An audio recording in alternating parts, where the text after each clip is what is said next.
साथियों, जब हम समूह में बैठे होते हैं और किसी विषय पर चर्चा करने वाले होते हैं तो हम ये चाहते हैं कि सामने वाला हमारी बात से सहमत हो। तो साथियों, उसके लिए हमें करना क्या होता है, मैं आपको इस वीडियो में बताने वाला हूं। मान लीजिए आपको पता है कि आप जिस भी टॉपिक पर बात करने वाले हैं उस टॉपिक को लेकर आपके समूह में जितने लोग बैठे हैं उन सभी में आपस में मतभेद हैं। साथियों, कोई व्यक्ति नहीं चाहेगा कि आप उस टॉपिक पर बात करें या उस टॉपिक को वहां उस समूह में छेड़ें, क्योंकि उस टॉपिक पर क्या है कि आप सभी के मतभेद हैं। साथियों, तो ऐसे जहां आपस में मतभेद हो, अपनी बात को कैसे सही साबित करें, कैसे मनवाएं, कैसे उन्हें अपने पक्ष में करें, मैं आज आपको इस वीडियो में बताने वाला हूं। साथियों, जब भी कभी आप समूह में बैठे हैं तो आप कोशिश करें कि आप अपनी बातचीत उन विषयों से शुरू करें जिसमें आपकी और सामने वाले व्यक्ति की कोई मतभेद ना हो। साथियों, जिसमें आपकी सहमति हो, उन टॉपिक से आप अपनी बातचीत को शुरू करें और आगे बढ़ाएं। जिन टॉपिक्स में आपके मतभेद हैं, आप उन टॉपिक से कभी भी बातचीत शुरू ना करें। ऐसा करने पर आपकी जो बातचीत है वह शुरू में ही बिगड़ जाएगी साथियों, और बातचीत आगे बढ़ेगी ही नहीं।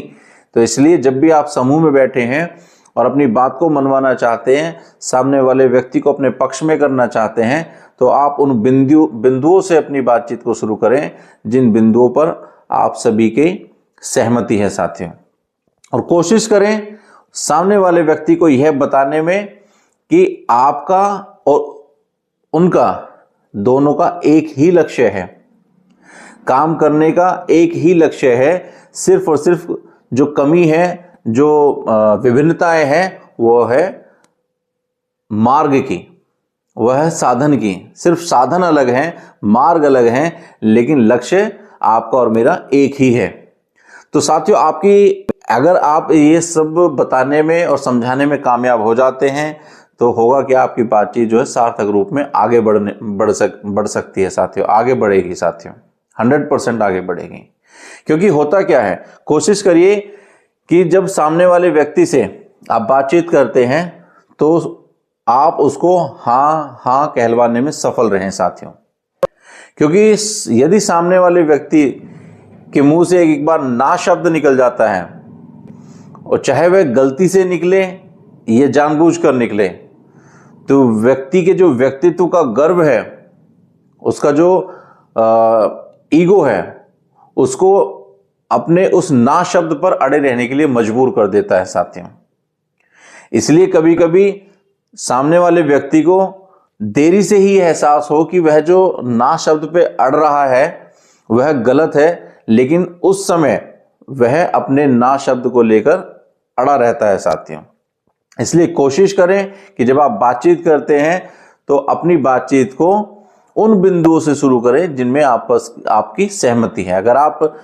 असहमति वाले बिंदुओं को लेकर आना शुरू कर देंगे, जिसमें आपका जो है मतभेद है, उन शब्दों से आप शुरुआत करेंगे और सामने वाले व्यक्ति के मुंह से जो है ना शब्द निकलता है, तो आपकी बातचीत वहीं पर खत्म हो जाती है। आपकी बातचीत आगे नहीं बढ़ती। उस व्यक्ति का जो व्यक्तित्व का गर्व है उसको हाँ कहने में उसको पीछे कर देता है, वह अपनी बात पर अड़ा रहता है। साथियों, इसलिए बहुत महत्वपूर्ण हो जाता है कि बातचीत की जो शुरुआत है वह हाँ से होनी चाहिए। साथियों, वह उन बिंदुओं से होनी चाहिए जिनमें आपस में सहमति है, और फिर उसको सार्थक रूप से आगे बढ़ाना चाहिए।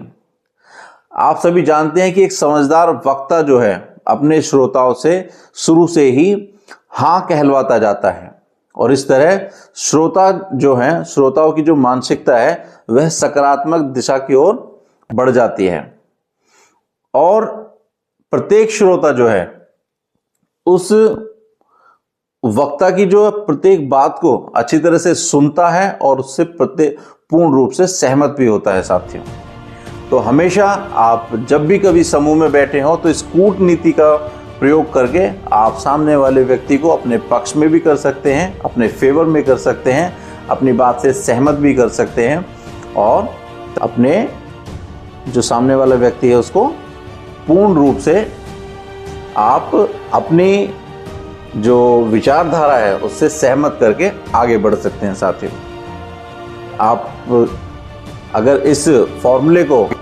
अपनी जो बातचीत है उसमें लेकर आते हैं तो आप निश्चित रूप से सफल होते हैं। साथियों, बहुत बहुत धन्यवाद।